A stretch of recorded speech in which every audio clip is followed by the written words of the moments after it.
Welcome to banking bits. आज के इस वीडियो में हम ये देखने वाले हैं कि गोल्ड लोन क्या होता है और एसबीआई में यानी स्टेट बैंक ऑफ इंडिया में कौन कौन सा गोल्ड लोन का टाइप होता है जो आप ले सकते हैं और इसका क्या प्रोसेस है। तो चलिए वीडियो को शुरू करते हैं। अगर वीडियो अच्छा लगे तो वीडियो को लाइक करिए, शेयर करिए, हमारे चैनल बैंकिंग बिट्स को सब्सक्राइब करके भी रखिए। तो गोल्ड लोन क्या होता है? तो गोल्ड लोन एक तरह का पर्सनल लोन होता है। ठीक है, जो भी आपके पास गोल्ड ज्वेलरी है या ऑर्नामेंट्स है उसको आपको गिरवी रखना पड़ेगा बैंक में। ठीक है, और जो उसका वैल्यू होगा वो आपको लोन के तौर पे बैंक आपको देगा। तो ये आपका गोल्ड लोन हुआ। ठीक है, पर्पस की अगर हम बात करें तो किसी भी पर्पस के लिए बैंक आपको गोल्ड लोन दे सकती है। बैंक आपसे पर्पस नहीं पूछेगी, आपका कोई भी पर्सनल नीड हो उसके लिए बैंक आपको गोल्ड लोन दे देगी। सिविल का बात करें तो सिविल एक अच्छा सिविल आपका होना चाहिए गोल्ड लोन लेने के लिए। जो एवरेज जो होता है वो आपका 650 से 750 के आसपास आपका सिविल स्कोर होना चाहिए। इससे थोड़ा बहुत ऊपर नीचे होगा तो भी बैंक आपका कंसिडर कर सकती है गोल्ड लोन के लिए, लेकिन आपका सिविल अगर बहुत खराब है तो आपको गोल्ड लोन नहीं मिलेगा।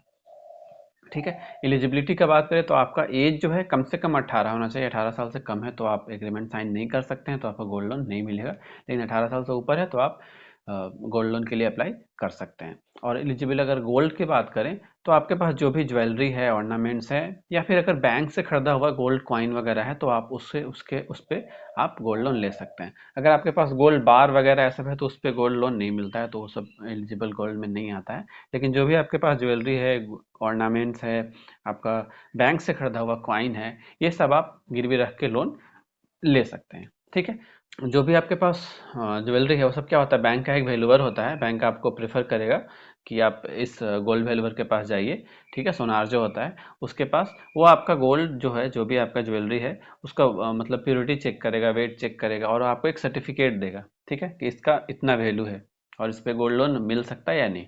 ठीक है, तो जो वेट होगा या जो वैल्यू होगा वो आपको तय करके वो देगा। ठीक है, एक सर्टिफिकेट देगा आपको गोल्ड वैल्यूअर, उसी के आधार पे आपको अमाउंट, आपका लोन का अमाउंट तय होगा। ठीक है, और इसका जो फ़ी होता है ये भी आपको देना पड़ेगा। ठीक है, वैल्यूअर का जो फ़ी होगा लगभग 500 से 1000 रुपया होता है। तो ये आपको बेयर करना पड़ेगा, मतलब जो एप्लीकेंट होगा लोन के लिए उसको ये देना पड़ेगा। और ये कितना मिलेगा, तो जो भी ये वैल्यूअर आपका तय करेगा अमाउंट, ठीक है, मतलब ये गोल्ड का जो भी आपके पास ज्वेलरी है उसका अमाउंट तय करेगा कि इसका वैल्यू कितना है। इसका 75% तक लोन आपको मिल जाएगा। इससे थोड़ा बहुत ऊपर नीचे होता है, लाइक कोई 65% तक भी दे सकता है कोई बैंक, और कोई बैंक 80% तक भी दे सकता है।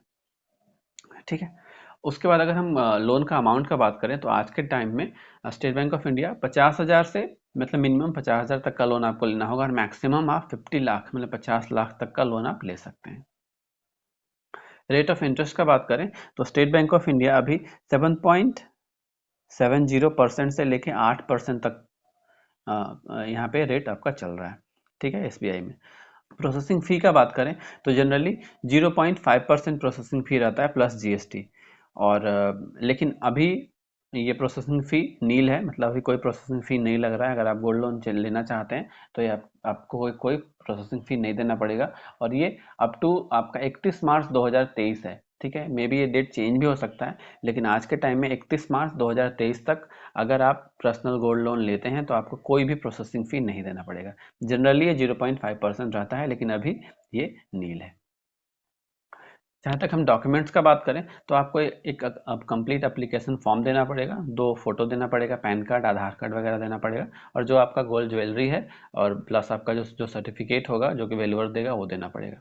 ठीक है, आईटी रिटर्न का जहाँ तक बात करें तो अगर आप 3 लाख से ज़्यादा के लोन के लिए अप्लाई कर रहे हैं तो आपको आईटी रिटर्न देना पड़ेगा। लेकिन 3 लाख का से कम का आप ले रहे हैं तो आपको आईटी रिटर्न देने का ज़रूरत नहीं है। लेकिन ये बैंक टू बैंक वेरी कर सकता है। अगर आपके केस में, अगर बैंक को लगता है कि आपके केस में आईटी रिटर्न कंपलसरी है तो आपको देना पड़ेगा। स्टाम्प ड्यूटी का जहाँ तक बात करें तो जो भी आप जिस स्टेट में हैं उसका जो स्टेट ड्यूटी जो एप्लीकेबल है वो आपको स्टाम्प देना पड़ेगा।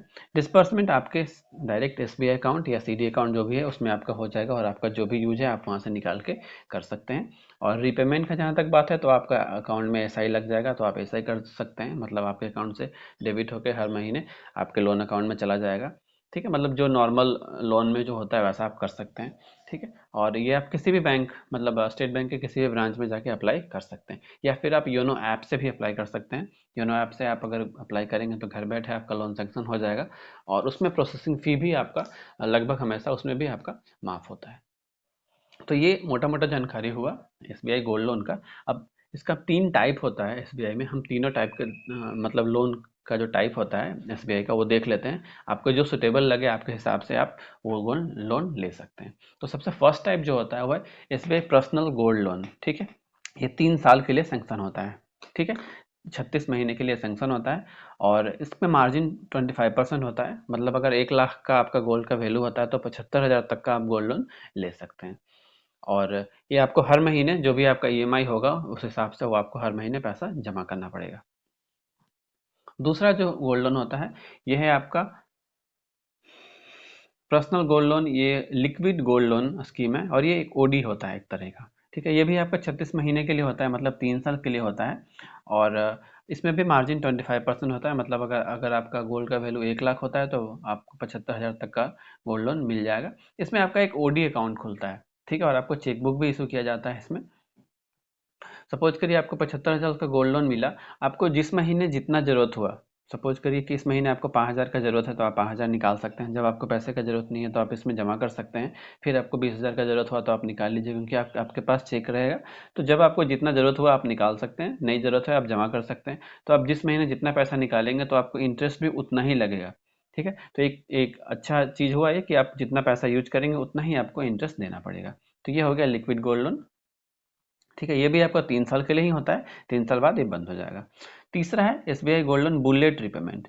इसमें क्या है कि मार्जिन आपका 35% होता है। मतलब अगर आपका गोल्ड का वैल्यू 1 लाख है तो आपको लोन जो है 65,000 तक का ही मिलेगा, और ये 1 साल के लिए ही होता है। ठीक है, सिर्फ 12 महीने, उसके बाद ये आपको बंद करना पड़ेगा। और इसका एक फ़ायदा क्या है कि आपको रीपेमेंट जो है हर महीने नहीं करना पड़ेगा। 1 साल का पूरा होता है उस समय आपको रीपेमेंट करना पड़ेगा।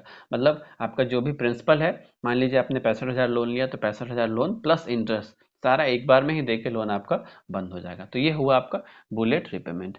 वैसे पहला वाला जो दो है वही ज़्यादा अच्छा है, क्योंकि तीसरा वाला बुलेट रिपेमेंट में क्या है कि आपको एक ही बार पूरा पैसा जमा करना पड़ेगा, तो आपके ऊपर एक अलग सा भार आ जाएगा।